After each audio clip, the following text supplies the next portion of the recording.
Las conversaciones con gente muy próxima a él, yo veo una demasiada insistencia en que puede dimitir. Veo demasiada insistencia en que puede dimitir.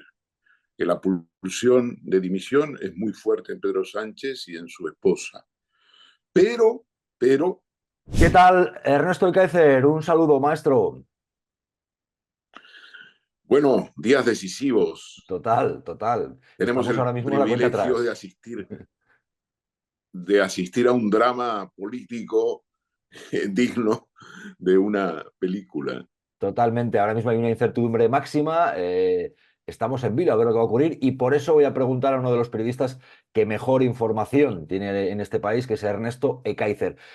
Enseguida, Ernesto, le voy a hacer la pregunta, ¿qué va a hacer Pedro Sánchez? ¿Va a dimitir? ¿Va a seguir? Y también sobre un precedente que él tiene en forma de audio de Villarejo, que vamos a oír.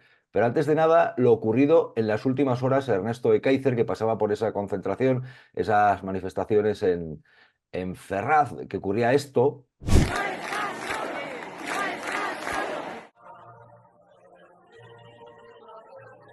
Siempre contigo, presidente.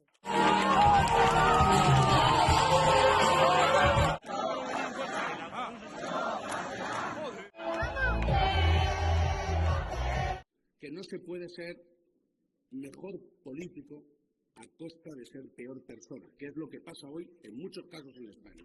Que no se puede.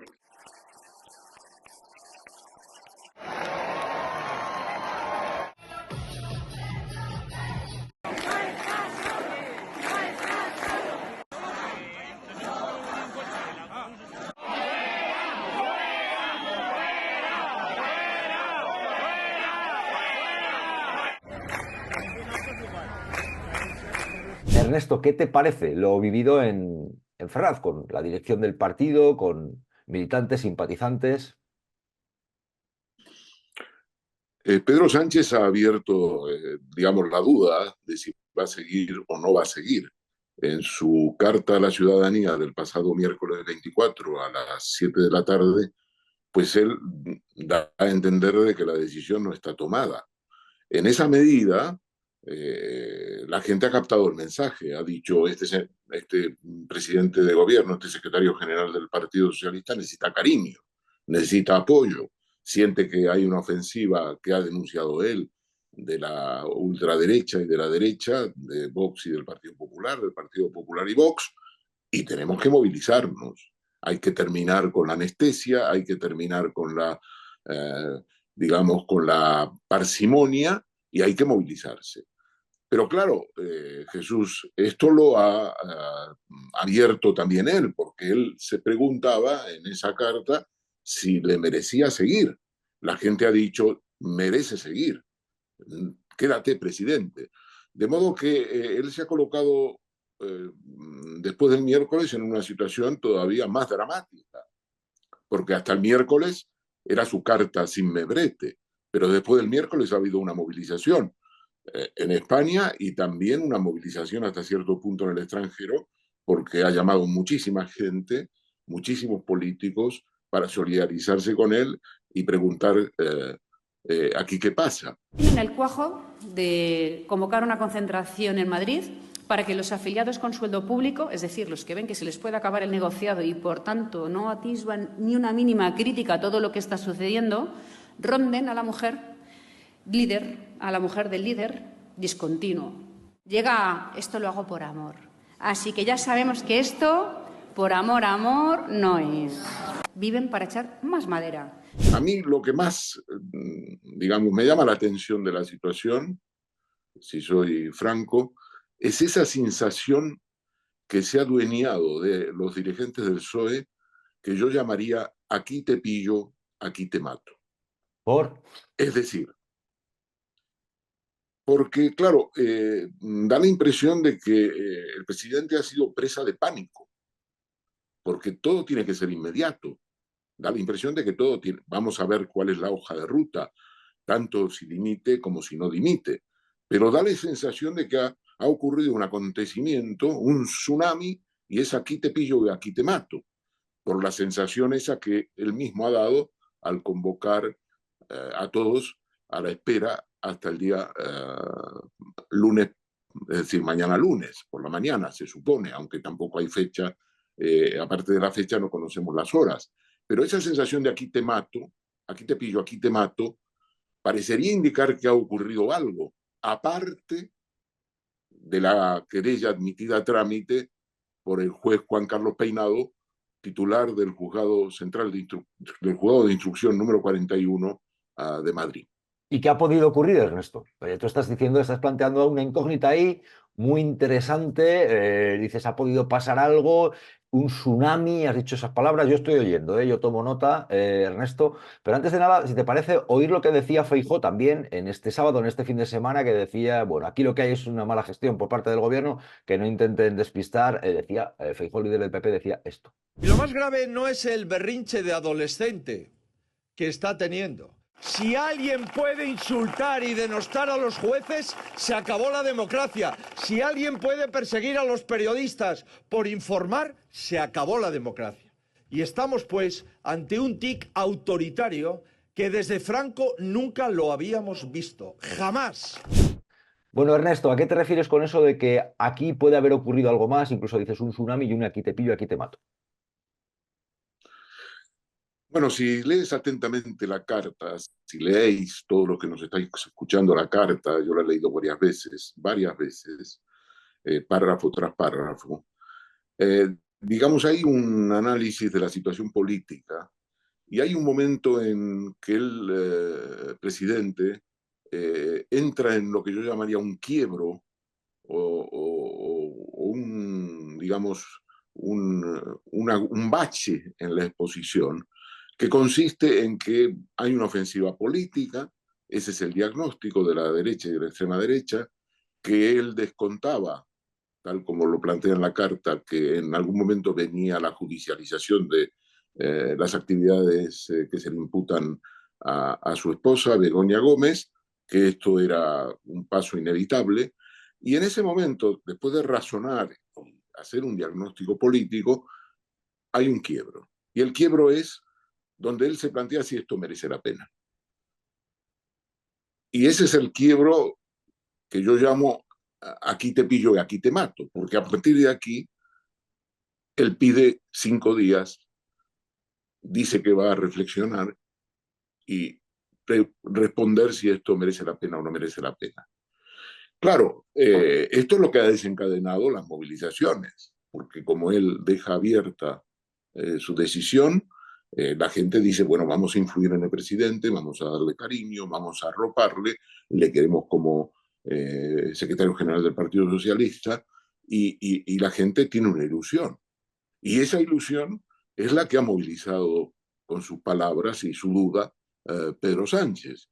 Entonces, yo no entiendo de su carta, dado que él niega todas las imputaciones, niega la presunta actividad ilegal de Begoña Gómez, niega que eso incluso sea, digamos que los propios que impulsan esto en los tribunales saben que no hay ningún contenido.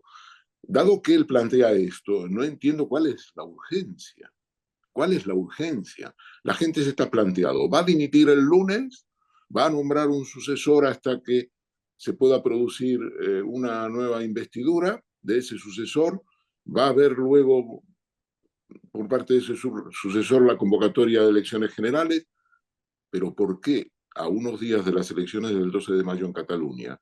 ¿Por qué a un mes de las elecciones europeas tiene que ser ahora? ¿Y por qué puede ser? ¿Qué puede ¿Por estar qué ocurriendo ahora? ahí? ¿Qué ocurre ahí? ¿Qué puede estar pasando Bueno, en esto? lo que Porque se está hablando de conocemos, muchas cosas. Se lo que dice, conocemos, es por la situación de la mujer. Se dice también, es por situación de que tenga, yo qué sé, una previsión o una perspectiva de lo que pueda ser un cargo en Europa. Se está diciendo, incluso se está hablando de asuntos internacionales, que pueda estar él pillado o no. Se está hablando incluso también de si está molesto porque este país no le valora. También si está molesto con gente del partido que cree que le han sido desleales. ¿Qué hay ahí? ¿Qué puede haber ahí, Ernesto, con tu información que tienes? Que siempre tienes mucha. bueno, yo lo que veo es que, dado que él ha rechazado la existencia de actividades ilegales por parte de su mujer y da toda la impresión, por lo que sabemos, que no hay bases para imputarla por actividades ilegales, dado que eso lo tenemos que tomar como un hecho que él presenta, no hay ninguna razón para dimitir. No hay ninguna razón para dimitir. Entonces tú me dices, bueno, pero es que él está muy mal. Él está en una situación de pánico, él está en una situación de crisis personal, porque, como dice él, está profundamente enamorado de su mujer y no puede soportarlo más. Hombre, ha soportado bastante. Ya sé que me puedes decir, bueno, ya sabes, dice, se soporta hasta que no se soporta. Pero la realidad es que hay una urgencia en su planteamiento que a mí eso es lo que me llama la atención. En esa urgencia puede haber algo que no conocemos. Puede haber una cosa o varias que no conocemos, porque no conocemos todo.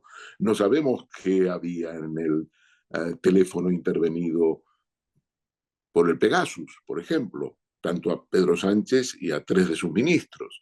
Sabemos que el caso se ha reabierto porque las autoridades judiciales de Francia, donde también se hizo intervenciones masivas de teléfonos de diputados, periodistas, abogados, allí pues ha hecho por iniciativa propia una colaboración con el juez José Luis Calama, que lleva a cabo el tema de la investigación del tsunami, que estaba, del Pegasus, que estaba cerrada en España, y la ha reabierto. En otros términos, lo que a mí sobre todo me llama la atención, y repito, perdona por ser redundante, es la sensación de aquí te pillo y aquí te mato. En medio de las elecciones catalanas, en medio de la campaña que va a empezar después de las catalanas, de las europeas, en medio, Jesús, de la amnistía, Sí, que pero ha sido el antes de gran nada la amnistía y tal. temazo. Vale, pero has soltado lo de Pegasus. Es muy importante. Yo voy escuchándote, aguardo un poco, pero ya, es mi momento. Dices que puede haber un temor a lo que pueda haber por lo que le hayan podido intervenir en el teléfono. Bueno, el teléfono Pegasus ha sido intervenido. Evidentemente, el presidente debe ser una persona muy prudente, lo es, y por lo tanto no creo que allí, a priori, prima facie, pues haya cosas que, en fin, que sean ilegales. No lo podría entender. Pero bueno, es una realidad. Cuando te escuchan el teléfono, te graban las conversaciones, evidentemente estás en una situación completamente desarmado, completamente entregado, por así decir, y por lo tanto nunca sabes qué puede haber ahí. Pero digo, dado que es un dato de la realidad, que se ha reabierto el tema del Pegasus, todo el mundo dice, no, es que eso coincide con la querella de Manos Limpias. Yo digo, eso coincide con la querella de Manos Limpias y coincide también porque han sido en esas últimas horas con la admisión, con la reapertura del caso Pegasus. O sea, tú estás diciendo, aquí hay algo que no nos cuentan, que nos falta, que es una urgencia, lo que hablas tú, ¿verdad? Podría ser, Algo pasa y podría entonces ser. lo que hay puede ser, por ejemplo, esto, ¿no? Porque ahí al final, ¿por parte de quién se accedió o quién se movió para acceder a información de Pedro Sánchez? Bueno, ahí existe la presunción de que Marruecos tuvo alguna intervención o promovió o es el principal protagonista. Es una hipótesis. Eh, el otro tema también que está sobre la, digamos que podría estar sobre la mesa es que Pegasus es una empresa israelí y Pedro Sánchez ha seguido adelante en los últimos meses, desde el atentado del 7 de octubre, digamos, una línea internacional relativamente inédita, que consiste en plantear el reconocimiento de Palestina, que consiste en, de alguna manera, llamar la atención y poner el foco de atención en el alto número de víctimas de la ofensiva israelí en Gaza. En esto le han seguido algunos dirigentes políticos europeos, está proponiendo una alianza para reconocer a Palestina próximamente, y es en medio de este mismo momento, en medio del mismo proyecto, en que nos dice esta sensación de aquí te pillo, aquí te mato y se tiene que ir. ¿Tú crees que podemos estar ante un presidente del gobierno de España chantajeado? Bien que se sienta chantajeado por parte de la extrema derecha, bien que se sienta chantajeado por parte de algún país, más allá del malestar que pueda tener. ¿Puede haber un presidente chantajeado? No lo creo, no lo creo. No lo creo. Lo que me parece es que hay cosas que no tenemos por qué presumir que conocemos todo. Solo sé que no sé nada. Quiero decir, sabemos que los hechos que se imputan a Begoña Gómez hasta ahora, insisto, porque no ha habido investigación judicial, sino algunos periódicos que han publicado informaciones sobre sus actividades, hasta ahora no fundamentan ese aquí te pillo y aquí te mato. Entonces, ¿hay algo más que no conocemos? Es una pregunta, no sostengo que lo haya, pero la gravedad y la urgencia te llevan a plantearte que probablemente hay algunas cosas que no conozcas, que las sabe solo él, que las sabe su esposa Begoña Gómez, que las sabe su suegro, porque su suegro ha estado investigado por las fuerzas del orden a iniciativa del el entonces comisario en activo, José Manuel Villarejo, desde la propia elección de Pedro Sánchez como secretario general del Partido Socialista el 26 de julio del 2014. Vamos a esto, Entonces, Ernesto, vamos a esto, porque esto es una información que tú das, que tú adelantas, y contiene un audio que efectivamente es Villarejo hablando con el secretario de Estado de Interior número 2 de, ¿verdad?, de Fernández Díaz, Francisco Martínez, correcto, y ahí hablan efectivamente de los negocios del suegro de Pedro Sánchez. Y decían exactamente esto, Villarejo, cuidado, que este lo mismo se reúne con los de, es muy burdo, pero vamos con ello, que se reúne con gente de Interior del gobierno de Rajoy, apuntando así a Pedro Sánchez. ¿En qué fecha estamos hablando? Dame solo ese dato, Ernesto. estamos hablando de 3 semanas después del nombramiento de Pedro Sánchez, de la proclamación como secretario general del Partido Socialista, que fue el 26 de julio del 2014, y esta reunión es del 22 de agosto de 2014. Es un despacho en regla entre Villarejo, que lleva una lista de temas de guerra sucia, con el secretario de Estado de Seguridad, el número 2 de Fernández Díaz, el señor Paco Martínez, Francisco Martínez. Y hablan esto. Hola Pedro, son 3 hermanos, o sea, el suegro de Pedro Sánchez se ha quedado viudo hace poco, este llevaba 2 aulas. Está todo a nombre del mayor, que es gay, es maricón. Y Sánchez lo sabe seguro, que está perfectamente que se dedica al todo. Bueno, es una parte débil del diseño, son mortales. Eso cuando haga falta el gobierno es un tema para que solamente lo trate con el presidente y con el número 1, para que no es determinado decir que ponemos tal reservación y todo lo matan. Que hay que esperar que sea convocatoria de las elecciones y eso es una excesiva rotación. Mataría a cualquiera, políticamente, de inicio, de izquierdas, feminista y lo tiene lleno de polacas mortales. Yo cuando me enteré, imagínate, puso el rabo de la hostia. Claro, eso hay que saber todo, ¿no? Todo, todo. Pero claro, todo eso es un trabajo. Hay que hacerlo donde mucha más credibilidad. ¿Tú esto le das gente a nadie? Te doy mi palabra. A nadie. A nadie es nadie. A solas con el baranda máximo, le tengo esto, y además lo lleva el yelá, como me dice arriba. Yo creo que arriba todavía me tienen confianza. Pero bueno, el tema de Pedro Sánchez es importantísimo. Pues esta es la conversación, Ernesto. Esto conviene tenerlo en cuenta, ¿por qué? Porque nos da una idea de que la actividad, una actividad de carácter subversivo, ilegal, del gobierno de Mariano Rajoy a través de la Secretaría de Estado de Seguridad que llevaba adelante Paco Martínez, el número 2 de Fernández Díaz, recibe la primera información sobre la estrategia de Villarejo de investigar y de hacer un seguimiento de los negocios de sauna del suegro de Pedro Sánchez, del padre de Begoña Gómez, que se llama Sabiniano Gómez Serrano. Y, entonces, sí, Pedro Sánchez no es ni candidato. Tengamos en cuenta eso. Ha sido proclamado secretario general del Partido Comunista, del Partido Socialista, en el 26 de julio. Es un político que tiene su recorrido, pero ya están hablando de matarle políticamente.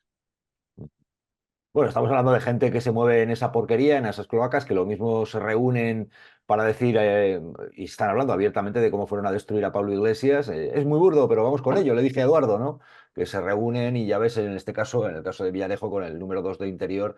Pero claro, tú dices, esto es una forma de ver que hay cloacas que ponen en el punto de mira a dirigentes, ¿verdad? Y tú dices, puede estar habiendo Pero más que cloacas. cloacas, Puede haber ahora mismo sí, esa es cloacas mi también discrepancia. que estén yendo contra Pedro Sánchez y el gobierno actual. Más que cloacas, es el secretario de Estado de Seguridad, es el Ministerio del Interior, eso no son cloacas, Bueno, y Villarejo eso es relacionándose con un gente de las agente, cloacas. Es que a veces uno ya como es piensa que las Villarejo. cloacas están tantos que parece que aparentemente son gente de orden y ley, pero bueno, Ernesto. Claro, quiero decir, está un agente policial, un comisario, que tiene información sobre los negocios de Sabiniano Gómez y que tiene una estrategia. Y ahí actúa Villarejo más como militante, como agente del Partido Popular, que como agente de inteligencia o agente policial. ¿Por qué? Porque la estrategia es de él.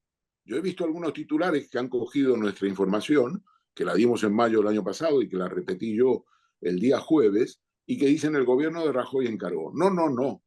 El gobierno de Rajoy, y a través del secretario de Estado de Seguridad, recibe la primera información. Si escuchas la cinta y nuestros oyentes se toman el trabajo de escucharla, verán que el secretario de Estado de Seguridad no sabe nada. Le dice, ¿cuál es el tema de Pedro Sánchez? Y entonces ahí Villarejo empieza a alargar y empieza a explicarle la estrategia. Y lo que se revela Villarejo es que es un agente del PP, porque no le da una información. Empieza a celebrar la posibilidad de matar políticamente a Pedro Sánchez, cuando solo acaba de ser nombrado candidato.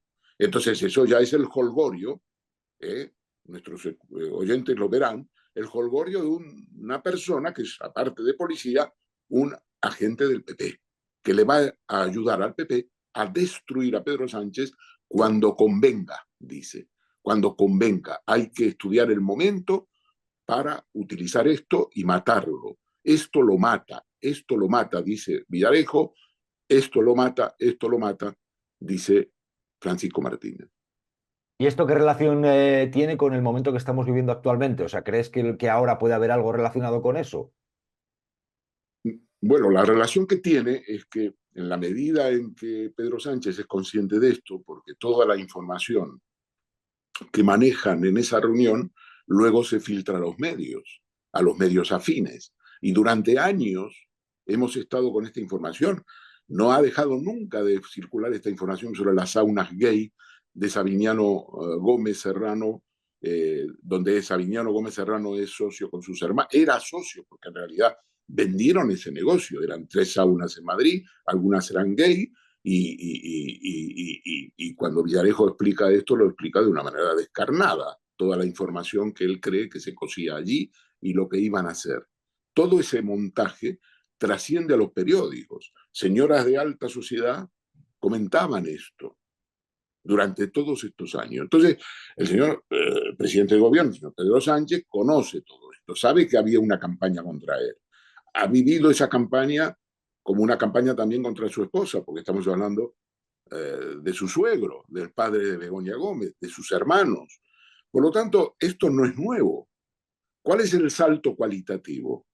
Que Manos Limpias ha presentado esos papeles ante el juzgado de instrucción número 41 y que el titular, Juan Carlos Peinado, lo ha asumido.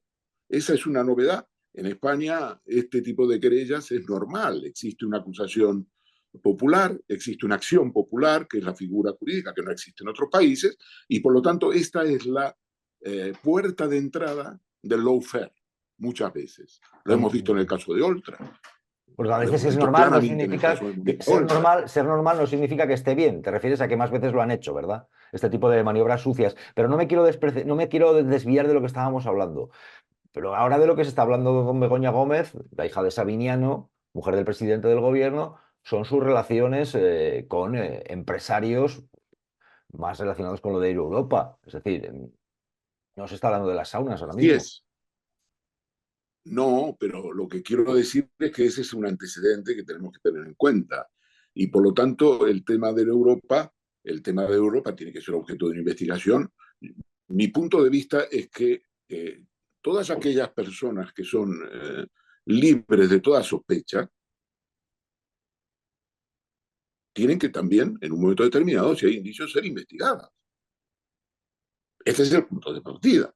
Si las actividades de Begoña Gómez, según el presidente de gobierno, no son ilegales, si no son actividades espurias, si no son actividades que uno pueda vincular con la corrupción, pues bien, muy bien. Eso es lo que él sostiene y hasta ahora no hay indicios en el sentido contrario. Pero uno no puede ser partidario de que personas libres de toda sospecha, por así decir, como puede ser un pariente de un presidente de gobierno y tal, no puede ser partidario de que no sean investigados. Al contrario, al contrario. Y entonces, desde ese punto de vista, yo veo que hay, digamos, una reacción de Pedro Sánchez que, en todo caso, no tiene que ser la de aquí te pillo, aquí te mato. Quiero decir, no tiene por qué ser hoy mejor que mañana. Esta urgencia, Jesús, es la que a mí me llama la atención. Y en el tema de las relaciones de Begoña Gómez con esa firma que estampa, las reuniones de las que se ha hablado, las informaciones que está dando el diario El Confidencial, ¿tú con lo que hay a día de hoy crees que hay materia? ¿Crees que tiene un pase la denuncia de manos limpias? ¿Crees que tiene un pase el hecho de que el juez abra diligencias previas? Yo, a ver, creo, mi información sobre estos temas no es una información profunda, es la información general que tienes todos. Yo creo que todos esos elementos que apuntan a un tráfico de influencias no tienen en este momento un fundamento, pero eso no tiene por qué no ser investigado. Este es el tema, no tiene por qué no ser investigado. Y entonces, por más endeble que sean esas pruebas, un juez puede considerar que se admiten a trámite.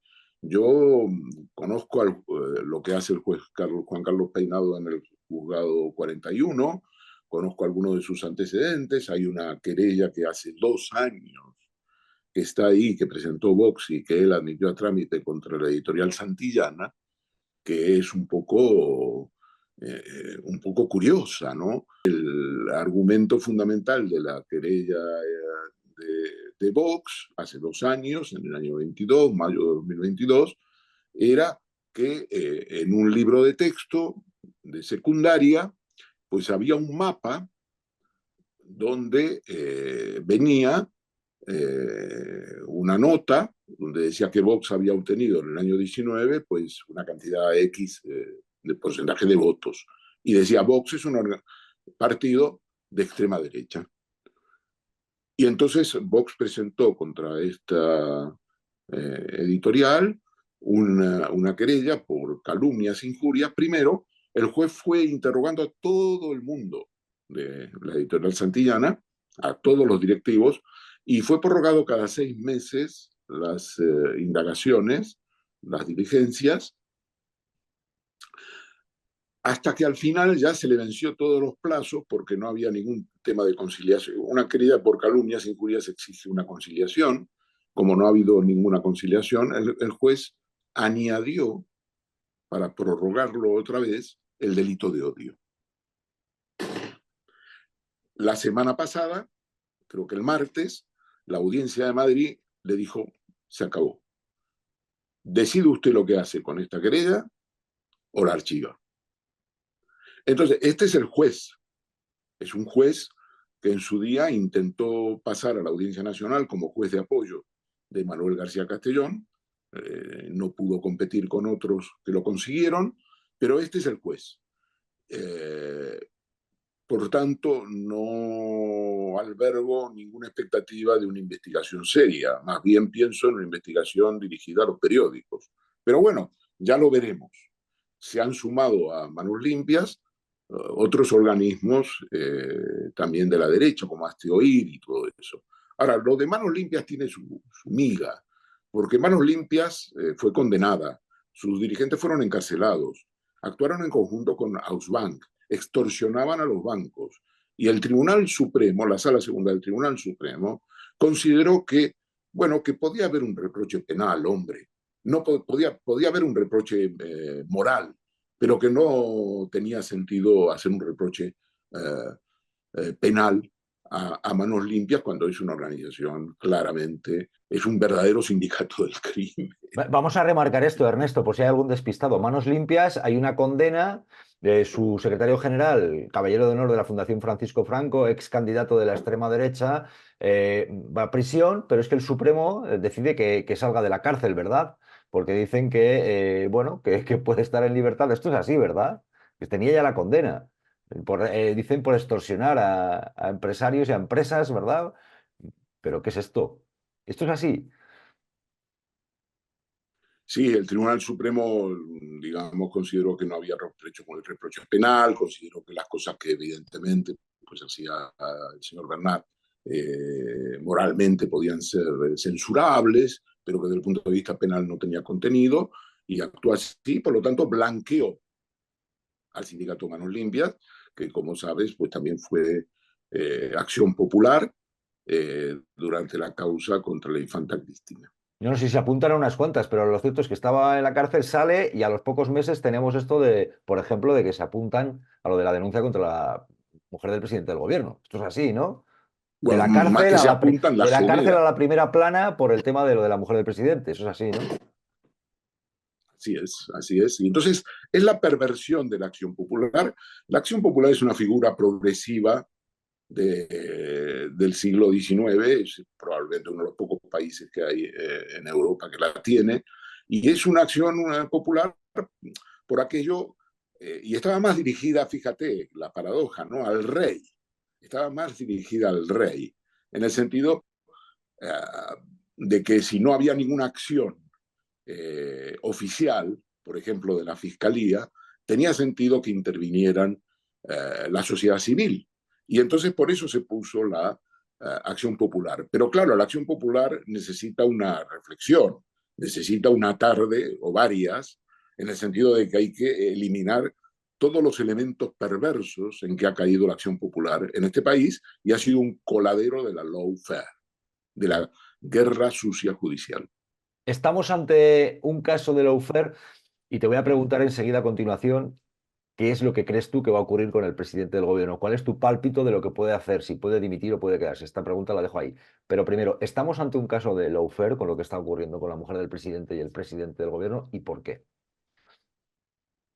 Por los componentes que están animando las querellas, yo diría que son típicas de lawfare, es decir, están utilizando la acción popular de una manera perversa, aprovechando esta institución de nuestro ordenamiento jurídico para hacer política, para sus propios fines. Son grupos ultraderechistas declarados, llevan campañas contra el presidente de gobierno de manera sistemática desde hace años y han aprovechado el resquicio de la acción popular con una serie de recortes que normalmente el Tribunal Supremo no admite. Te voy a dar un ejemplo que fue muy significativo y que fijó la línea del Tribunal Supremo en un caso muy importante. Y es toda la cuenta falsa de Xavier Trías, que era el alcalde de Barcelona entonces, cuando se filtró una presunta cuenta de él en Suiza con 12 millones de euros y de donde hacía transferencias a Andorra. El Mundo y los periodistas que hoy están fundamentalmente en OK Diario, pues fueron los que lanzaron esta información y esa cuenta se reveló falsa.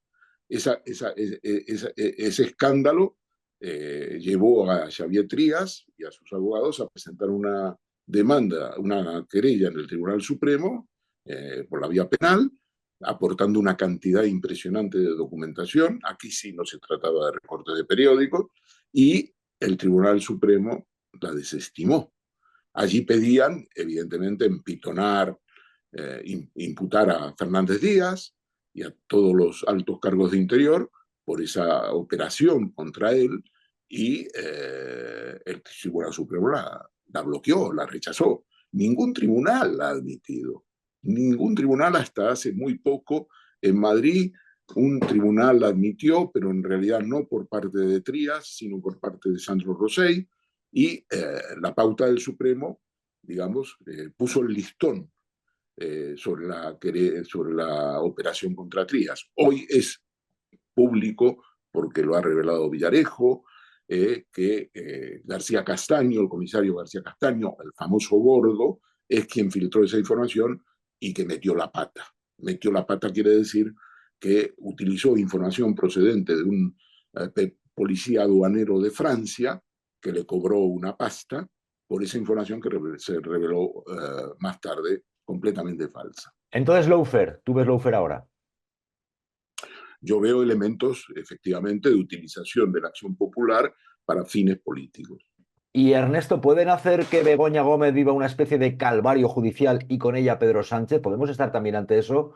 ¿Pueden hacer que la prolongación de la causa, que intenten tirar de un lado o de otro para hacerle vivir un calvario? Bueno, el antecedente que hemos contado de Santillana, de Editorial Santillana, por ese mapa donde dice simplemente que Vox ha obtenido una cantidad, un porcentaje de votos y lo califica como un partido de extrema derecha, que no es un calificativo, ¿no? No es un adjetivo, eso ha llevado 2 años con prórrogas sucesivas de cada 6 meses. Por lo tanto, efectivamente, una investigación sobre Begoña Gómez puede llevar, ¿qué te diría yo?, toda la legislatura. ¿Por qué no? ¿Por qué no?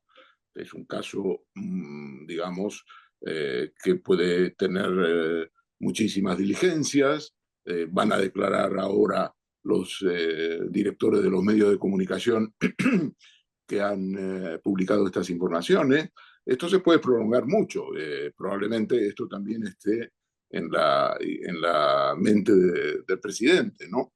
Él ha dicho además, y esto es importante remarcarlo, aunque puede parecer obvio, que como es lógico, Begoña Gómez va a colaborar con la investigación judicial. Su disposición está ahí. Bueno, pues él lo ha hecho constar, ¿no? Entonces, yo creo que efectivamente, que se puede convertir en un calvario, se puede convertir en un calvario. Que una parte de ese calvario esté dirigido a desgastar la figura presidencial, una parte de ese calvario está dirigido a desgastar la figura presidencial.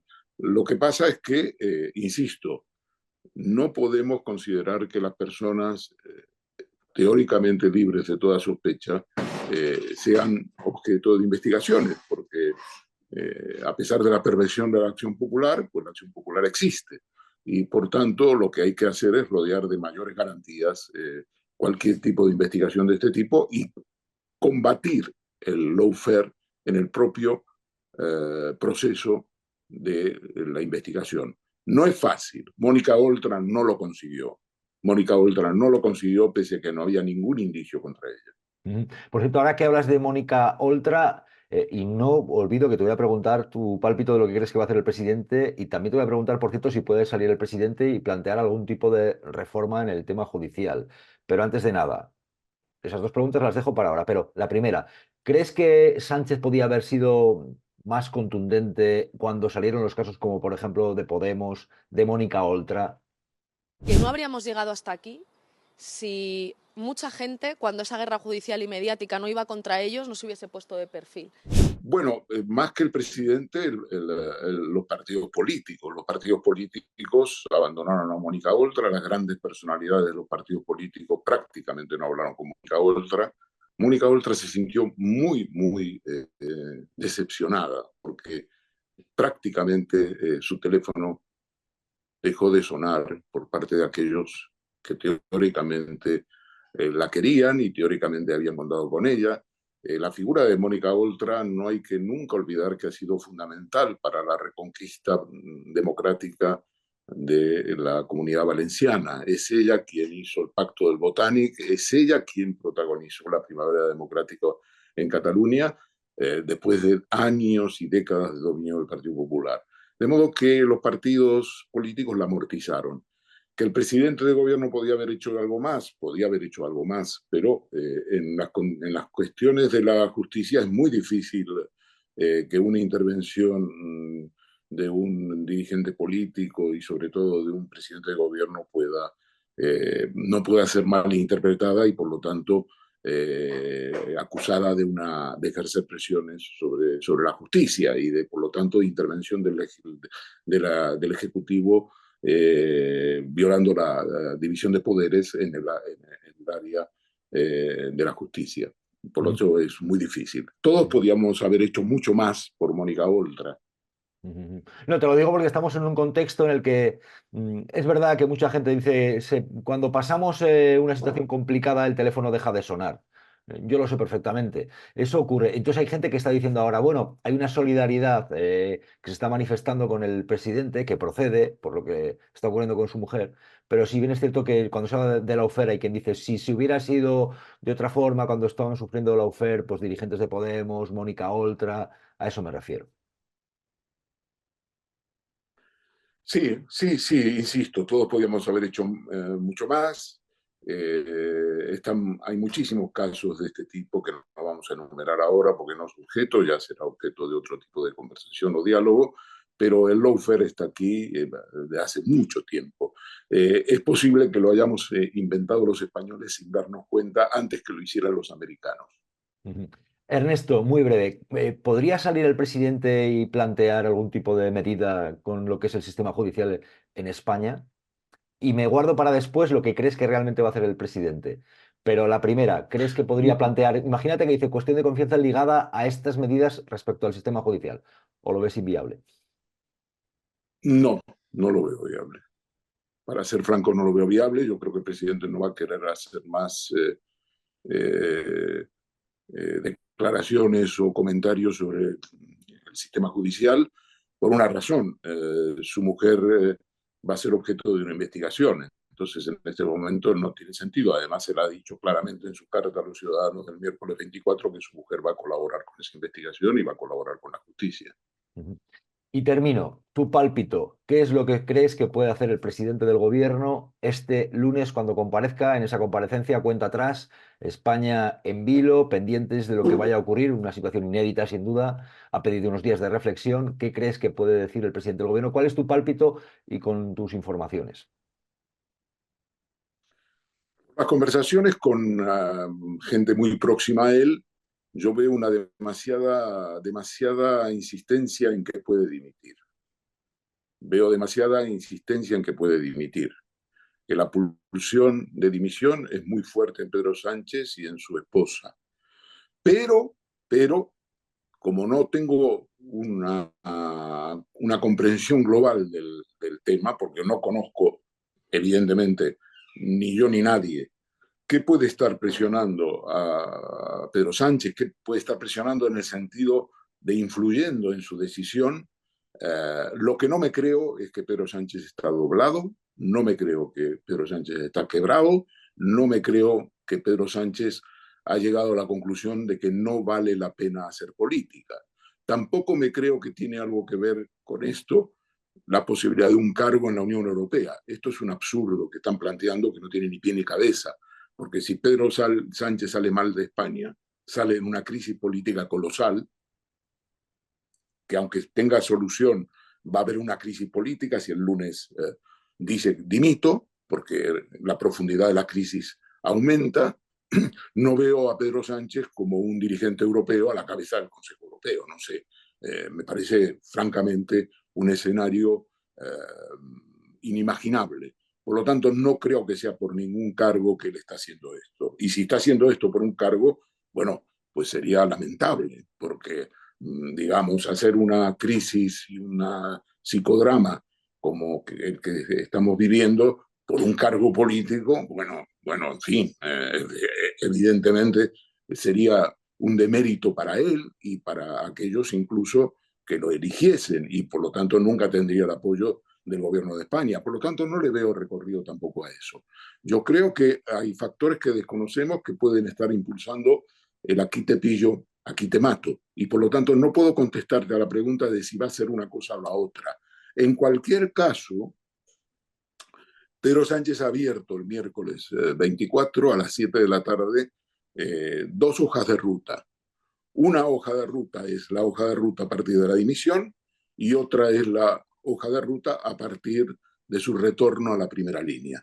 Estas son las dos rutas que están abiertas. Si Pedro Sánchez llega a dimitir, yo creo que teniendo en cuenta algunos aspectos que están pendientes, como la ley de amnistía, que entra el 24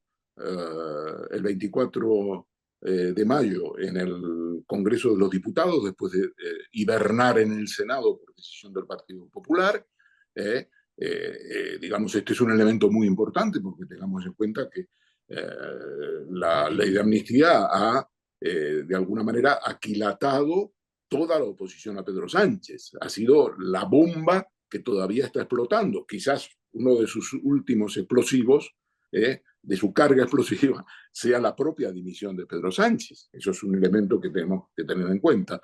Por lo tanto, si Pedro Sánchez dimite, lo que creo que el curso más probable sea el curso a la Adolfo Suárez. Es decir, Pedro Sánchez nombraría un sucesor.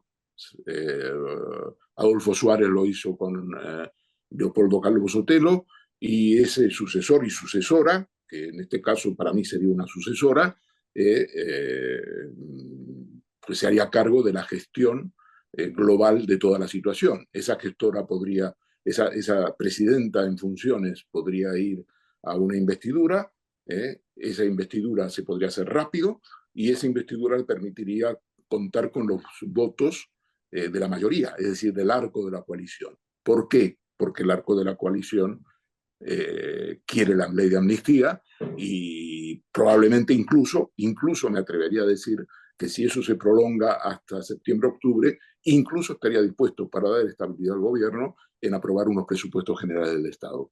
Ese es el curso de acción que yo veo en el caso, no se me malinterprete, que el presidente del gobierno decida llevar la estrategia de aquí te pillo, aquí te mato, hasta sus últimas consecuencias en la noche de hoy y mañana lunes. Por redondear, ¿quién crees que puede ser esa presidenta en ese caso de que fuera esa hipótesis de que se va? Creo que sería una mujer. Creo que Pedro Sánchez siempre tiene gestos, entre comillas, históricos, en el sentido de que le gusta en fin, le gusta inaugurar etapas, abrir nuevos caminos, y me parece que la figura de una presidenta, por primera vez en España, le atraería. Insisto, en el caso de que diga que se va. Insisto esto porque luego te cogen una parte de lo que dices y dicen, este señor está, yo no apuesto en este momento. A veces sí, pero en este momento no apuesto porque no tengo toda la información. Entonces, creo que esa sería una mujer y podría ser perfectamente cualquier mujer del gobierno. No necesariamente tendría que ser la vicepresidenta primera. ¿Podría ser Pilar Alegría, por ejemplo? Podría ser cualquier mujer, una mujer joven, que se encargaría de alguna manera de llevar la gestión de esta hoja de ruta a través de una presidencia en funciones y tratando de evitar, evidentemente, que esta hoja de ruta le permita al PP aprovechar digamos, esta niebla, por así decir, para llegar a la Moncloa. Yo sí llevo días, tiempo, semanas, meses, incluso oyendo hablar y me han hablado de la alternativa Pilar Alegría. No sé si tú también. He oído.